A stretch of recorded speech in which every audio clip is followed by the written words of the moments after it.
जगत vision news में आपका स्वागत है। मैं हूं आपके साथ वीना।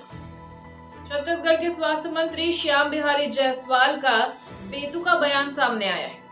सिम्स हॉस्पिटल में एक अन्य महिला का इंजेक्शन दूसरी महिला को लगाने वाले मामले पर उन्होंने कहा कि ये छोटी सी बात है। वहीं पत्रकारों पर तंज कसते हुए उन्होंने एक डॉक्टर की पीठ थपथपाई और कहा कि आजकल के पत्रकार ब्लैकमेलर हो गए हैं, इन्हें जरा टाइट कीजिए। आइए दिखाते हैं आपको पूरा मामला। प्रदेश के स्वास्थ्य मंत्री श्याम बिहारी जायसवाल ने सिम्स के डीन डॉक्टर रमनेश मूर्ति को एक बड़ी जिम्मेदारी दी है और वो बड़ी जिम्मेदारी है पत्रकारों को टाइट करने की। अब देखना ये होगा कि डॉक्टर मूर्ति पत्रकारों को कैसे टाइट करते हैं। इस दौरान श्री जायसवाल ने पेट दर्द की शिकायत को लेकर आई महिला को गर्भपात का इंजेक्शन देने वाली घटना को सामान्य बता दिया। जिस दौरान देश के प्रधानमंत्री बिलासपुर प्रवास पर थे, उनके आगमन के कारण कई मंत्रियों, विधायकों और बड़े अधिकारियों का शहर के सर्किट हाउस में डेरा था। लिहाजा पत्रकारों की भी इस स्थान पर नजर बनी थी। प्रदेश के स्वास्थ्य मंत्री श्याम बिहारी जायसवाल भी सर्किट हाउस में रुके थे।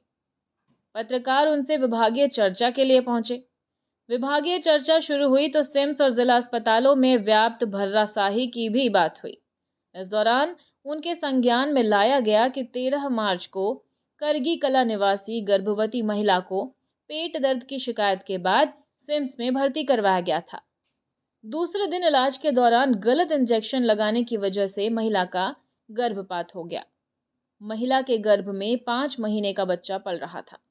मामले में महिला के परिजनों ने आरोप लगाया कि गर्भवती महिला को गलत इंजेक्शन लगाया गया। इंजेक्शन किसी दूसरी महिला को लगाना था और लगा किसी और को दिया। गलत इंजेक्शन लगने की वजह से 5 महीने का गर्भ गिर गया। मामला हाईकोर्ट तक पहुंच चुका है और मुख्य न्यायाधीश रमेश सिन्हा ने राज्य के स्वास्थ्य सचिव से जवाब मांगा है। साथ ही शपथ भी पेश करने को कहा है। मामले की सुनवाई 7 अप्रैल को होने वाली है। इस सवाल के जवाब में स्वास्थ्य मंत्री ने पहले तो जानकारी होने से इनकार कर दिया और फिर कहा कि ये मामूली बात है। मल्टी सुपर स्पेशलिटी की बात कर रहे हैं। प्रशासनिक एक समिति बनी है जिसके अध्यक्ष आप हैं शायद, और मज़ेदार बात है कि केंद्रीय मंत्री आपके नीचे सचिव हैं या उपाध्यक्ष कुछ भी हैं। ये प्रोटोकॉल इस पर नहीं चलता क्या कि एक बड़ा मंत्री आपके नीचे काम कर रहा है? देखिए, या तो आपको जानकारी नहीं है या तो फिर आप जान के अनजान बन रहे हैं। किसी भी संस्था का जो विभागीय मंत्री है वो उसका पदेन अध्यक्ष होता है। तो जो स्वशासी बॉडी है उसके अध्यक्ष पदेन मंत्री, भार साधक मंत्री होते हैं। और इसके बाद जो भी उस क्षेत्र के जनप्रतिनिधि हैं, सांसद हों, विधायक हों, वो सारे जो है उसमें सदस्य होते हैं। सारी चीज़ों का संविधान में एक प्रक्रिया है, उसके तहत है। कोई व्यक्तिगत रूप से नहीं है। हमारे केंद्रीय मंत्री तो हमारे मित्र भी हैं, हमारे साथी भी हैं, हमारे आदरणीय हैं, हमारे पार्टी से हैं, तो उनसे क्या परहेज है।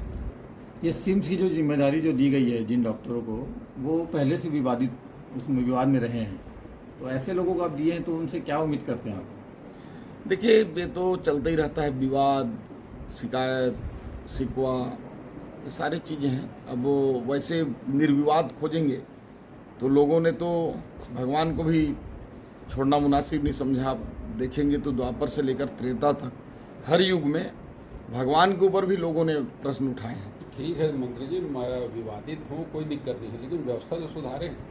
सुधर रही है, पहले और अब में बहुत व्यवस्थाएं सुधरी हैं। लगाना रहता है दूसरे का और लगा देते हैं दूसरे का। ऐसा नहीं, अगर यहाँ एक गर्भवती महिला, एक गर्भपात हो गया, लगाना किसी और को था, लगा किसी और को दिए, मामला अब राइट ऑफ हो चुका है। क्या उस डॉक्टर या उस विभाग के खिलाफ कोई एक्शन लेंगे या पता लगाएंगे? अगर नहीं पता चला है तो बड़ी दुख की बात। देखिए, हमारे नॉलेज में नहीं है। अब इतना छोटा मामला, कौन कहाँ इंजेक्शन लगा रहा है, कैसा करे, जब हमारे संज्ञान में आता है तो हम कार्रवाइयाँ करते हैं। एक महिला गर्भवती है, दूसरे का इंजेक्शन उसको लगा दिया। पूरे प्रदेश के इतने मामलों की जानकारी नहीं हो सकता है, कुछ विषय है तो स्पेशल। इतना ही अपडेटेड रहने के लिए हमारे चैनल को सब्सक्राइब कर लीजिए। नई खबरों के नोटिफिकेशन के लिए बेल आइकन जरूर दबाइए। नमस्कार।